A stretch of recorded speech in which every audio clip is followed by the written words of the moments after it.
What's going on? This is going to be a quick tutorial for the Charlier cut, which looks like this. It's an easy one-handed cut to do. So what you're going to do is you're going to grip the deck between your index finger and your pinky, and then just kind of practice grabbing it like this and building up the finger strength.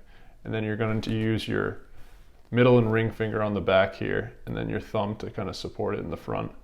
So once you have it in this grip, make sure that it's up further on your fingers.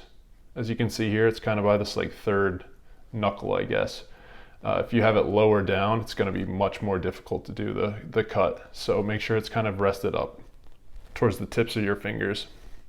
So then, once you have it in this grip, you're going to split the deck into two using your thumb, so you can just lift it off. And then what you're going to do is you're going to let this packet on the bottom just kind of fall down into your hand. And then your index finger is going to release and come around to the back corner here. I'll kind of show you. So like here. And it's going to push up until it clears this top packet. And then once it does, it should just fall down.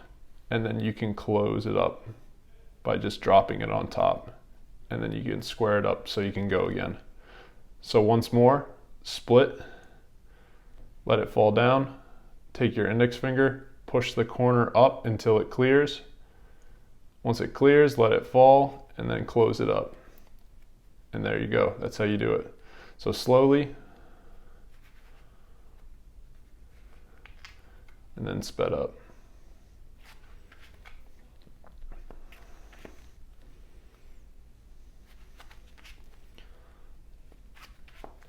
All right, thanks for watching. See ya.